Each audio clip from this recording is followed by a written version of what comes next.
ሰላም ሰላም የተወደዳችሁ የጉብዝናዬን ቤተሰቦቼ እንደምን ሰነበታችሁልኝ? ይህ ጉብዝናዬን የተሰኘው ሳምንታዊው የቴሌቪዥን ፕሮግራማችን ነው። የፕሮግራሙ አዘጋጅና አቅራቢ ታምራት ሞቲ ነኝ። ዛሬም እንደተለመደው ደግሞ ጉብዝናቸውን ሰጥተው ለኢትዮጵያ ቤተክርስቲያን ለማህበረሰብ ጠቃሚነት ያለውን ስራና ተግባራት እየፈጸሙ ከሚገኙ ሰዎች መካከል ዛሬ የማቀርብላችሁ አቶ ሰለሞን ስሊቶ ይባላሉ። እሳቸው ውስጥ ደግሞ እግዚአብሔር አምላክ እየሰራ ያለው ትልቅ የወንጌል እውነት አለ። ከዚህ ቀደም የተላኩ ደብዳቤዎች በተሰኘ መጽሐፋቸው ይታወቃሉ። አሁን ደግሞ የህይወት ሽታ በሚል ደግሞ ወደኛ መጥተዋል። ስለ ህይወታቸው ስለ መጽሐፎቻቸው ደግሞ እንወያያለን። ትባረኩበታላችሁ። በተለይ ከመጽሐፍቶቹ ዓላማ አንጻር የትም እንዳትሄዱ። ይህ ጉብዝናዬን ነው። ጋይስ ሰልዬ እንኳን ደህና መጣ። እንኳን ደህና ቆየህልኝ። ያው አንተ እያልኩ ነው የምቀጥለው። እንግዲህ በጣም ደስ ይለኛል። እግዚአብሔር የተባረከ ይሁን። የጉብዝናዬን የቴሌቪዥን ፕሮግራም እንግዲህ በመሆነ በእውነት እግዚአብሔር እንባርካለሁ። ጌታ አንተ በረከት አድርጎ ለኢትዮጵያ ቤተክርስቲያን ለትውልድ ደግሞ ሰጥቶናልና በአንተ ውስጥ ደግሞ ያስቀመጠውን የተለያየ ዓላማ ያለበትን ሐሳብ ምንወያይበት ጊዜ ይሆናልና በድጋሚ እንኳን ደህና መጣ። እንኳን ደህና ቆያችሁልኝ። ስለጋበዝከኝ በጣም አመሰግናለሁ። ተባረክልኝ። አመሰግናለሁ። እኔም ጋሼ እንግዲህ ረጅም ዘመን በእግዚአብሔር ቤት ውስጥ እንደቆየ አውቃለሁ፣ መረጃውም አለኝና እንደው ጨዋታችን ለመጀመር ያህል በእግዚአብሔር ቤት ቆይታ በቆየባቸውም ዓመታት ውስጥ ምን ያስደንቃል? እግዚአብሔር በእኔ ህይወት ውስጥ እሱ ካገኘኝ ጊዜ ጀምሮ በመጣውበት መንገድ ውስጥ ይሄ ነገር ይገርመኛል የምትለው ይደንቀኛል። መቼም የእግዚአብሔር አደራረግ ብዙ ነው፣ ማንገረምበት ሰማያዊ አጀንዳ የለምና፣ ግን በአንተ ህይወት ምን ትገርማለህ? ኦኬ፣ አመሰግናለሁ። በእርግጥ እግዚአብሔር ብዙ የሚያስገርሙ ነገሮች አሉት እጁ ላይ እና ከምንም በላይ እንግዲህ ከእርሱ ጋር በቆየሁባቸው ያለፉት 36 ዓመታት ያህል የእግዚአብሔር ምሕረት ነው የሚያስደንቀኝ።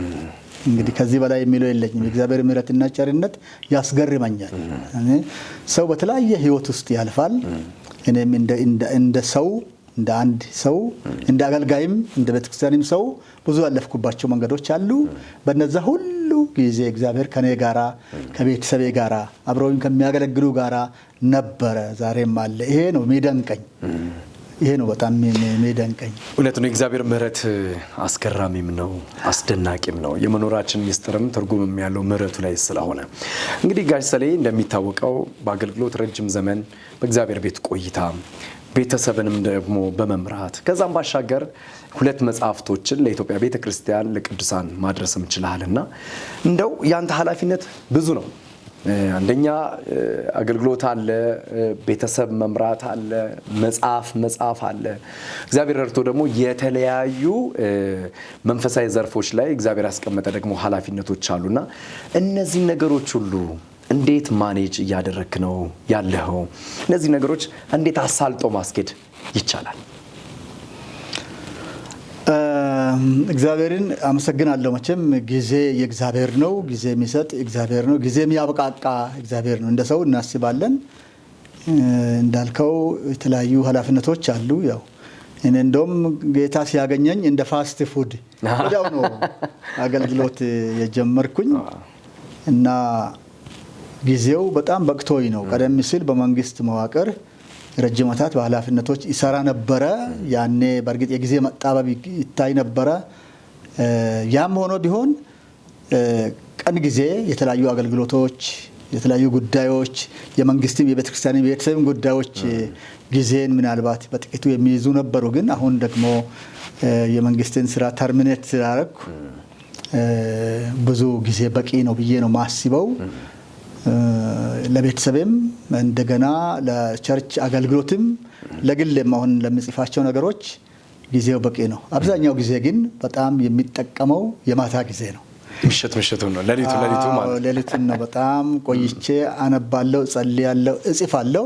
በዚያ ደግሞ የእግዚአብሔርን ጸጋ አያለሁ። ያው ድካም ባይጠፋም እግዚአብሔር አብሮነት ከኔ ጋር እንደሆነ ስለማምን ያው እነዚህ ነገሮች ለማድረግ ችያለሁ። እግዚአብሔር ይመስገን። ቀላል ነገር አይደለም። ማገልገል፣ ቤተሰብን መምራት፣ መጻፍ፣ ኃላፊነቶች ላይ ደግሞ መወጣት ከጌታ ጸጋ ካልሆነ ከባድ ስለሆነ አንዳንድ ጊዜ ደግሞ ሁሉንም ቦታ እንድረስ እንልና አንዱንም ሳናሳካ የምንሄድባቸው ሁኔታዎች ስላሉ ግን አንተ ሁሉንም ነገር ደግሞ ቦታ እያስያዝክ ዛሬ ላይ ደርሳል። ወደ መጽሐፍ ሀሳቦች እንለፍና ከዛሬ ካልተሳሳቱ 9-10 ዓመታት በፊት የተላኩ ደብዳቤዎች የተሰኘ የሚገርም መጽሐፍ ለኢትዮጵያ ቤተክርስቲያንና ለቅዱሳን ማድረስ ይችላል። የተላኩ ደብዳቤዎች ለማን ነው የተላከው? ኦኬ ጌታ ይባርክ። ከዛ በፊት ግን ካስታወስከኝ ያው ኤልሻዳይ ላይ ስትሰራ መጽሐፉን ሄደህ የመጽሐፉን ምርቃት የዘገብከው አንተ ራስህ ነህ። እውነት ነው። በጣም እግዚአብሔርን አመሰግናለሁ። አንተንም እግዚአብሔር ረድቶ እዚህ ስለቆየ እንደገና ዳግም መገናኘት ስለቻልን ይሄ እግዚአብሔር ድጋፍ የእግዚአብሔር ቸርነት ነውና እግዚአብሔርን እናመሰግናለን። እንግዲህ ይሄ መጽሐፍ በመሰረቱ በውስጤ ያለው ነገር እግዚአብሔር ደግሞ ለዓለም ሁሉ የሰጠውን ኢየሱስ ክርስቶስን ማሳየት ነው ውስጤ በጣም ጎልቶ የማየው እና መጽሐፉ የተላኩ ደብዳቤዎች የሚለው እንግዲህ መጽሐፍ ቅዱስ ራሱ ሲንወስድ ደብዳቤዎች ናቸው። በመጽሐፍ ላይ በወረቀት ላይ ተጽፎ ነው ለኛ የቀረበልን። ቅዱሳንም እንደዚሁ ጽፈው ነው ለኛ ያስተላለፉልን። መጨረሻውን እንኳን በአዲስ ኪዳን አገልግሎት ጳውሎስን ብናይ ደብዳቤዎችን ጽፏል። እና ይሄንን ነገር እንግዲህ እኔም ለመጽሐፍ ሲነሳ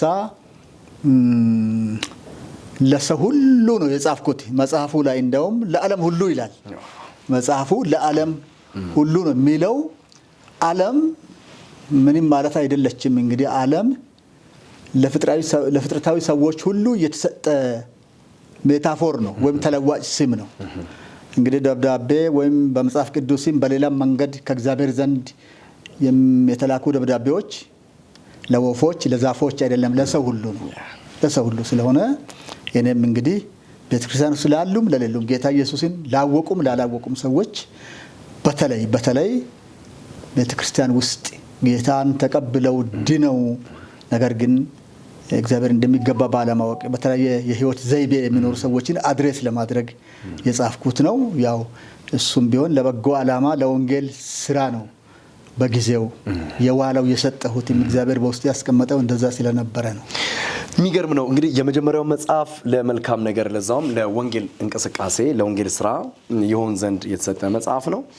አሁን ደግሞ ትልቅ መነጋገሪያ ሐሳብ ይዞ የመጣ ብዙ የመንግስት ባለስልጣናቶች የተገኙበት፣ የሃይማኖት አባቶች የተገኙበት፣ የአብያተ ክርስቲያናት መሪዎች የተገኙበት አንድ መጽሐፍ ደግሞ ተመርቆልናል። የህይወት ሽታ ይላል። አሜዚንግ ነው። ርዕሱ ራሱ ደስ ይላል። የሆነ ሽታ እንዳለው መዓዛ እንዳለው ያስታውቃልና የህይወት ሽታ መጽሐፍ በምን ዓላማ የተጻፈ መጽሐፍ ነው? ሁለተኛ ነገር እዚሁ ሐሳብ ላይ የመጽሐፉ ሽያጭ ገቢ በጎዳና ለወደቁ ወገን ላሌላቸው ቤተሰብ ላሌላቸው ልጆች በተለይ ለነሱ ይሰጥ ዘንድ ይሆን ዘንድ እንደታለመ ሰምቻለሁ። በምረቃ መርሃ ግብሩ ላይም ተገኝቻለሁ። በሆሳና እናት ሙሉ ወንጌል ቤተክርስቲያን እንግዲህ ተመርቋል መጽሐፍ በይፋ። እንዴት ተጻፈ? የህይወት ሽታ ገቢውስ ለነሱ እንዲሆን እንዲታቀደ? ኦኬ እግዚአብሔር ይባርክልኝ። ጥሩ ጥያቄ ነው ያነሳው።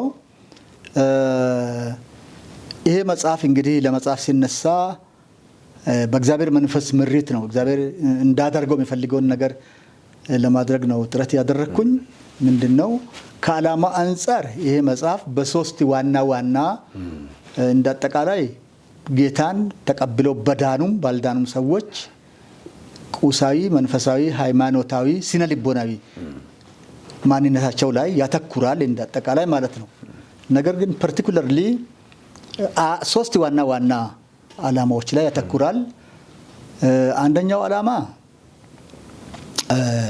ጌታ ኢየሱስ ክርስቶስን የግል አዳኝ አድርጎ ያልተቀበሉ ብዙ ሰዎች በዚህ ምድር አሉ። ለነሱ ጌታ ኢየሱስ ክርስቶስን ማሳየት ነው የመጀመሪያው ዓላማ። በጽሁፍ በመጽሐፍ መልክም ቢሆን የዚህ መጽሐፍ ተደራሲያን ጌታ ኢየሱስ ክርስቶስን የግል አዳኝ አድርገው ያላወቁ ያልተቀበሉ ብዬ የማምናቸው ሰዎች ቤተ እምነቶች አሉ። ለምሳሌ አንዱ የኦርቶዶክስ ቤተ እምነት ተከታዮች ናቸው። የእስልምና እምነት ተከታይ ወገኖቻችን ናቸውና የተለያዩ ምዕራፎች አሉ እነሱን አድሬስ የሚያደርግ ማለት ነውና ይሄንን ጌታ ኢየሱስ ክርስቶስን እግዚአብሔር ለሰው ዘር ሁሉ ሕይወት እንግዲህ ስጦታ ነው። ይሄ ሕይወት ጌታን ያልተቀበሉ ሰዎች ዘንድ አለ። ነገር ግን ጌታ ኢየሱስ ክርስቶስ አዳኝ እንደሆነ ከሞት በታች ለወደቀ ከኃጢአት በታች ለወደቀው ሰው አዳኝ እንደሆነ እንዲያውቁ ወንጌል ለመናገር ነው የተጻፈው። ሁለተኛው ዓላማ ለፕሮቴስታንት ኮሚኒቲ ነው። ይሄንን ሌላም ኢንተርቪ የጠየቁ ወገኖች ጋር ተናግሬ ያለው እንግዲህ ይሄ እኔና አንተንም ጨምሮ ያው ፕሮቴስታንት ኮሚኒቲው ያለበት ሁኔታ የህይወታችን ሽታ እንደ ክርስቶስ ወይም እንደ እግዚአብሔር ቃል ነው ብዬ አላምንም። በርግጥ እንደው ጠቅላላ አድርጎ ባይሆንም በተለያየ ሁኔታ ቤተክርስቲያን አሁን ያለችበትን ሁኔታ ሲናይ ጥሩ ስላይደለ ይሄንን መጽሐፍ በማንበብ መንፈሳዊ ህይወታቸውን እንዲገነቡ ጽድቅና እውነት ያለበት ቅድስና ያለበት ህይወት እንዲኖሩ በእግዚአብሔር ቃል ለማነቃቃት ነው። ህይወታቸውን በእግዚአብሔር ቃል ለመገንባት ነው፣ ለማስጠንቀቅም ጭምር ነው ብዬ አምናለሁ። ሶስተኛው ዓላማ የሚሆነው ዛሬ እንግዲህ በዘመን መጨረሻ ሐሰተኛ ነቢያትና ሐሰተኛ አስተማሪዎች በብዛት በምድራችን ይታያሉ። በተለይ በሀገራችን ደግሞ እጅግ በጣም ከባድ ሁኔታ ነው ያለው። እኔ ብዙ ጊዜ ደጋግሜ ተናግሬ አውቃለሁ። አላርሚንግ ሃዛርድ ብዬ ነው ማስበውና እንደ ትራፊክ መብራት ያሉ ነገሮች አሉ እና ሐሰተኛ መሆናቸው እንኳን እስከማይታወቅ ድረስ ብዙ ተከታዮችን አፍርተው የክርስቶስን ወንጌል እየቀየሩት እንዳሉ ይታወቃልና የነሱን አስተምሮ የነሱን ማንነት የነሱን ስነ ምግባር መግለጥ ነው በዚህ መጽሐፍ ውስጥ ማለት ነውና ሶስተኛው ዓላማ ይሄ ነው። በግላጭ እነሱን አድሬስ የሚያደርጉ እግዚአብሔር ድል ሰጥቷቸው ካነበቡ ምእመኖቻቸው ተከታዮቻቸው ካነበቡ ከዚህ ነገር ውስጥ ነፃ ይወጣሉ የሚል እውነት አለኝ። ሶስተኛው ዓላማ ይሄ ነው። ምናልባት ቅድም እንዳልከው የሽያጭ ጉዳይ እንደ አራተኛ ዓላማ መውሰድ እንችላለን። እንግዲህ መጽሐፍ ቅዱሳችን ከጌታ ትልቅ ሕይወት ተቀብለናል። እኛ በነፃ የተቀበልነውን ደግሞ በነፃ እንድንሰጥ ያስተምረናል የእግዚአብሔር ቃል። እነዚህ ሐሰተኛ አስተማሪዎች ሀገራዊ የድህነት ድባብን ጭምር እንኳን እንደምቹ ሁኔታ የተጠቀሙ ነው የሚመስለኝ እና ሰው ሁሉ የኢኮኖሚ ነፃነት ቢኖረው ማንም ለመበልጸግ ማንም ለሌላ እንትን እዛ አይሄድም እና ስለዚህ ብዙ ድሃ ወገኖች አሉ። በእርግጥ ኢንተርቪው ጭምር ለመስራት ሞክረናል። መንገድ ዳር ያሉ የወደቁ ፋዘርለስ የሆኑ ወላጅ የሌላቸው ኦርፋንስ አሉ እና የሚናገሩት ነገር ያሉበት ሁኔታ እጅግ አሳዛኝ ነው። ይሄ ነገር በጣም ልብ የሚነካ ልብ የሚሰብር ጉዳይ ስለሆነ የሽያጩ ገቢ ለነሱ ቢውል ጥሩ ነው የሚል እምነት ስለነበረኝ ካለኝ ነገር ቆርሼ ለነሱ እንዳውል እግዚአብሔር ስላነሳሳኝ ነው። እግዚአብሔር አምላክ ይባርክ። እንደዚህ አይነት የልብ ቅንነት የመሰጠት እውነት ከክርስቶስ የምንካፈለው ሕይወት ስለሆነ እታች ያሉትን ማሰብ፣ የወደቁትን ማሰብ፣ አስተዋሽ የሌላቸውን ሰዎች ማስታወስ መቻል በሰውኛ ሐሳብ አይመጣም። ነው ጌታ ኢየሱስ በገለጠልን የፍቅር እውነት ባሳየን እምነት ስለሆነ ማለት ነውና እግዚአብሔር አምላክ ይባርክ። ጋሽ እንደው ይህ የሕይወት ሽታ መጽሐፍ በሆሳና እናት ሙሉ ወንጌል ቤተክርስቲያን በሚመረቅበት ሰዓት ከኦርቶዶክስ ቤተክርስቲያን በኃላፊነት ላይ የተቀመጡ ቄስ መጥተዋል። እንዲሁም ደግሞ ከእስልምና ደግሞ በኃላፊነት ላይ የተቀመጡ ሼኪ መጥተዋል። እንዲሁም ደግሞ የከተማው ምክትል ከንቲባ ጭምር ተገኝተው ነበረ። እነዚህ የእምነት አባቶች በስፍራው ሙሉ ወንጌል ቤተክርስቲያን ተገኝተው የመጽሐፉን የምረቃ ስነ ስርዓት ቁጭ ብለው ሲከታተሉ ሐሳብም ሲሰጡ ያስተዋልንባቸው ሁኔታዎች አሉ። የነዚህ ሰዎች በዚህ ቦታ ላይ መገኘት አንድ መሆን ምን የሚያመላክተው ነገር አለ ጋሽ? ይሄ ጉዳይ ለኔ ትልቅ ትርጉም አለው። በጣም ትልቅ ትርጉም አለው። እኛ የሰራናቸው አጥሮች አሉ። ቅድም እንዳልነው ለሰዎች ሁሉ ሕይወት የሰጠው ጌታ እግዚአብሔር ነው። ለሰው ዘር ሁሉ ስጦታ ሆኖ ወደዚህ መጣው ጌታ ኢየሱስ ክርስቶስ። ጌታ ኢየሱስ ክርስቶስ ዛሬ የዳኑ ሰዎች ብቻ አይደለም፣ ሰው ሁሉ እርሱን ቢያውቅ እርሱን ቢያምን ከብዙ ነገር ነፃ ይወጣል ብዬ አምናለሁና እነዚህ ወገኖች በሃይማኖት ተቋማት ጉባኤ በኩል ጥሪ ተደርጎላቸው ፈቃደኛ ሆነው መጥተዋል። ይሄ የእግዚአብሔር ሐሳብ ነው። ቁጭ ብለው ወንጌል ሰምተዋል፣ ደስ ብሏቸዋል። አንተም ራስህ ኢንተርቪው ያደረከውን ነገር ሰምቻለሁ፣ ሚዲያ ላይ ተከታትዬ ስለነበረ አይቻለሁ። እጅግ በጣም ደስተኛ ናቸው፣ በተለይ በዓላማው ማለት ነውና ይሄ ዓላማ ብዙ ያልተሰራበት በመሰረቱ እኔ አሁን በእኔ አሁን መንገድ ብቻ ወይም እኔ አሁን ባደረኩት ነገር ችግሩ ይፈታል የሚል አይደለም፣ ግን ያነቃቃል። ሰዎች እንዲነቃቁ በተለይ እነዚህ ቤተ እምነቶች ለኔ ምንድነው ትርጉም የሚሰጠው ከጥንትም ጀምሮ ችግረኞችን በመርዳት ደሆችን በመደገፍ በማብላት በማጠጣት ጭምር የኦርቶዶክስ እምነት ተከታይ ወገኖቻችን እጅግ በጣም ትጉ ናቸው። በእግዚአብሔር ፊት ትልቅ አገልግሎት ነው ይሄ። የእስልምና እምነት ተከታዮችም እንደዚሁ በጣም ብርቱ ሰዎች ናቸው ችግረኞችን በመርዳት ረገድ ማለት ነውና ይሄ ዓላማ በጣም ተች አድርጓቸዋል ብዬ አምናለሁ። ስለዚህ በጣም ደስተኛ ናቸው። በስልክም በአካልም አናግረውኝ አውቃለሁ እና የነሱ መገኘት ለኔ ትልቅ ደስታ ፈጥሮልኛል። ቅድም እንዳልነው ደግሞ እግረ መንገዱ የእውነትን ወንጌል ክርስቶስን አውትሻይን አድርጎ ማሳየት ስለነበረ መጽሐፉን ገዝተው ሄደዋል እና ይሄ ዓላማ በጣም ትልቅ እኔ በጣም እግዚአብሔር አብሮነት ያለበት ፕሮግራም እንደሆነ ተረድቻለሁ። በጣም ብዙ ሰው መጽሐፍ ይጽፋል፣ እንደዚህ አይነት ፕሮግራሞችንም ያስኬዳል ያደርጋል። ለኔ በሚባልበት ሰዓት ወረቀት በተወደደበት ህትመት በተወደደበት ነገር ሁሉ በከበደበት ሰዓት ለሌሎች የመቆረስ ልብ ከየት መጣ? ሌሎችን የማሰብ ልቡ ከየት መጣ? በስፍራው እንግዲህ የመንግስት ባለስልጣናቶችም ነበሩ ሲናገሩ የመንግስትን ሌጋሲ ከማስቀጠልም አንፃር የመንግስትን ስራ ከመስራትም አንፃር እንደ ግለሰብ እንደ አንድ አገልጋይ ይህን ስራን ተሰርተሃል። በእነሱ ዘንድ ትልቅ ቦታ ተገኝቶበታል። በዚህ ዓላማ በእምነት ተቋማትም ዘንድ ከተፈጠርንበት እውነት አንዱ ሌሎችን የማሰብ እውነትም ስለሆነ ለኔ በሚባልበት ሰዓት ለሌሎች የማሰብ ልብ ከየት ተገኘ? ጌታ ይባርክ። ወደዛ ሀሳብ ከመምጣት በፊት ግን መጥቀስ የሚፈልገው ምክንያቱም ይህንን ሚዲያ የማየት እድል እንዳላቸው ስለማቅ በጊዜው ያው አንተም ይህን ጉዳይ ለመዘገብ ዜና ለመስራት እንደሄድክ ተገኝተዋል የመንግስት ባለስልጣናት፣ ምክትል ከንቲባ፣ ሌሎቹ አብዛኛዎቹ ሀገራዊ ምክክር ኮሚሽን ስላለ እዛ ተሳታፊ ስለሆኑ አልተገኙም። በብዛት እንደሚገኙ ነግረው ነበረ። ምክትል ከንቲባው ተገኝተዋል። የዞን አስተዳዳሪ ልዩ አማካሪው ተገኝተዋል። የዞኑ ብልጽግና ፓርቲ ጽሕፈት ቤት ኃላፊ ተገኝተዋል። እነሱም አስተያየት ሲሰጡ ነበረ። በጣም ደስተኞች ናቸው እጅግ በጣም ማለት ነው። እና ዓላማው ብቻ አይደለም፣ እነዚህ ጌታን የሚያውቁ ሰዎች ስለሆኑ በዛ ፕሮግራም ላይ በደስታ ተካፍለዋል። ሌላኛው አሁን የጠየቀውን በሚመለከት ከሚቀበል ይልቅ የሚሰጥ ብፁዕ ነው ይላል መጽሐፍ ቅዱሳችን። እንደዚህ ነው የሚያስተምረን። እኔ እንግዲህ በራሴ ጸልዬ እግዚአብሔር በውስጥ ያስቀመጠውን ጩኸት ማውጣት ነበረብኝ። የእግዚአብሔርን ሐሳብ ማከናወን ነበረብኝ። እንዳልከው ህትመቱ ስቴሽነሪው እንትኑ ቀላል አይደለም እና በኋላ ምናልባት ላመሰግናቸው ፈልጋለሁ። ከማተሚያ ቤቱ ሰዎች ጀምሮ ሪዝነብል በሆነ ዋጋ ነው ያተሙልኝ።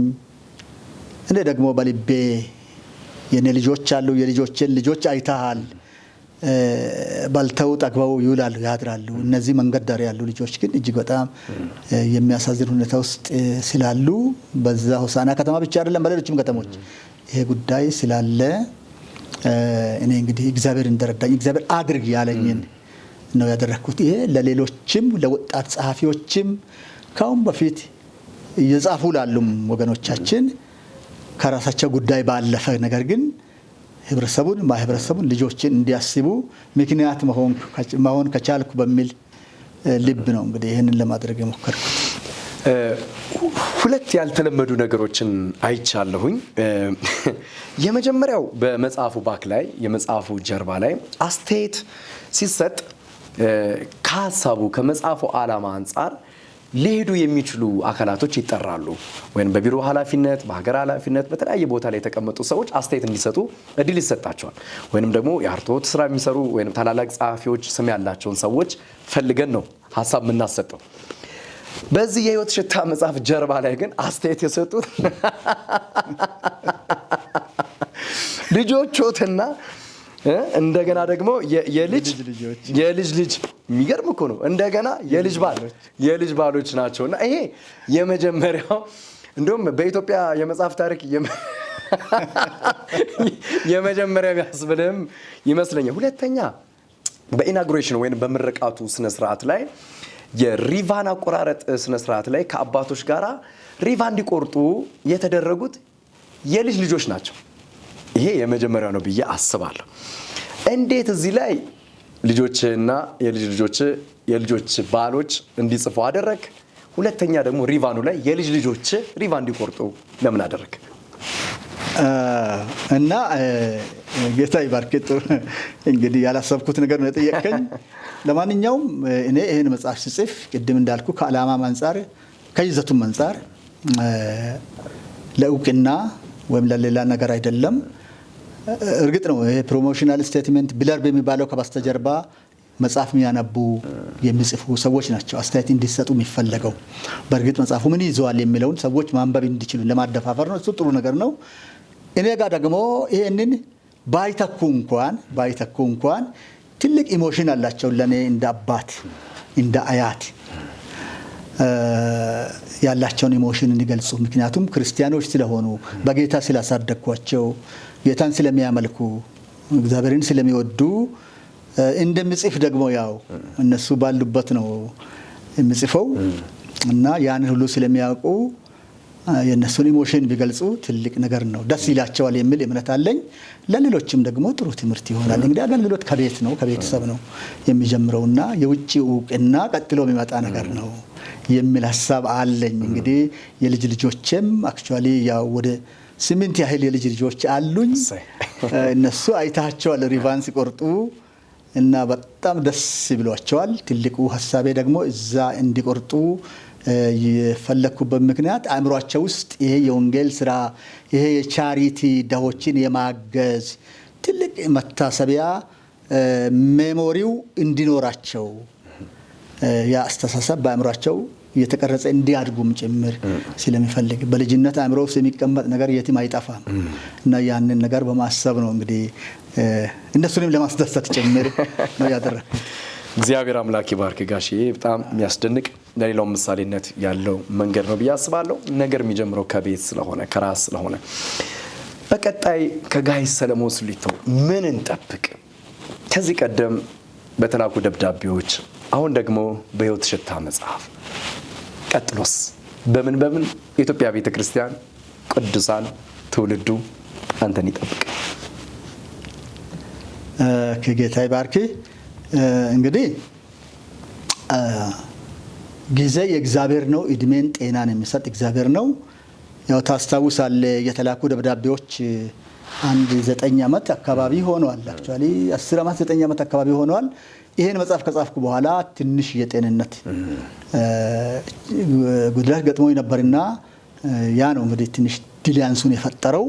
አሁን ደግሞ በደንብ የተረቶኝ ጥሩ ሁኔታ ላይ ስላለው ይሄን መጽሐፍ ጽፌ ለማሳተም የህይወት ሽታን ጽፌ ለማሳተም ሞክሬያለሁ። ሌላ 3ኛ መጽሐፍ አለ። በአንድም በሌላ መንገድ እዛም ጉባኤ ተነግሯል። ይሄ መጽሐፍ አክቹአሊ ያለቀ ነው። ኤዲት ተደርጎ ተጽፎ የተጠናቀቀ ነው እና በቅርብ ጊዜ ብቻ አይደለም በቅርብ ወራት ውስጥ ታትሞ እንደሚወጣ በጌታ ተስፋ አደርጋለሁ። ዓላማው ደግሞ እሱ ትልቅ ነው እና ይሄ መጽሐፍ ወደ 383 ያህል ገጾች ያዘ ነው። ቀጥሎ ያለው ደግሞ ወደ 420 ገጽ ያለ ተለቅ ያለ መጽሐፍ አለ። እሱ መጽሐፍ ደግሞ የያዛቸው ኮንቴንቶች በጣም ለኢትዮጵያ ቤተክርስቲያን ለሐሰተኛ አስተማሪዎች በጣም ጠቃሚ ነገር ነው። እግዚአብሔር በእኔ ውስጥ በ65 ዓመት እድሜን 40 ዓመት የመንግስት መዋቅር አገልግሎቴን 36 ዓመት ከጌታ ጋር ያለኝን ህይወትና አገልግሎት ኢሞሽኔን ኢምፕሬሽኔን ሁሉ ያሳረፍኩበት መጽሐፍ ነው። ሰዎች እሱን ደግሞ ገዝተው በማንበብ በጣም እንደሚጠቀሙ ተስፋ አደርጋለሁ። ዓላማው ስራ አጥ ወጣቶች በቅንፍ ድሃ የሚባሉ ወጣቶች ስብዕና ግንባታና ስራ እድል ፈጠራ የሚውል መጽሐፍ ነው። ኢንታይትል የተደረገውም እንደዛ ነው መጽሐፉ ላይና እግዚአብሔር ቢፈቅድ ይህንን በቅርብ ካንተም ከሌሎችም ጋር ሴሌብሬት እናደርጋለን የሚል እምነትም ተስፋ ይሆናል ጋሺ። በዚህ ጉዳይ ላይ ምናልባት ራእዩን ሐሳቡን እኔ የተቀበልኩ ቢሆንም ብዙ የማመሰግናቸው ሰዎች አሉኝ። እንደውም እንዳረሳ አክኖሌጅ ማድረግ ጥሩ ነው። ሰዎች የእግዚአብሔርን ነገር ለማድረግ ቀጥሎ ያለውን ለመስራት ይበረታታሉ፣ ይነቃቃሉና አንደኛ የማመሰግናቸው ሰዎች አሉ። ቅድም እንዳልኩኝ ማተሚያ ቤት ወንድማችን መሐመድን አመሰግናለሁ። በጣም ሪዘነብል በሆነ ዋጋ ነው መጽሐፉን ያተምልኝ ማለት ነው። እሱን ማመስገን ፈልጋለሁ። የሚዲያ አካላትን ማመስገን ፈልጋለሁ።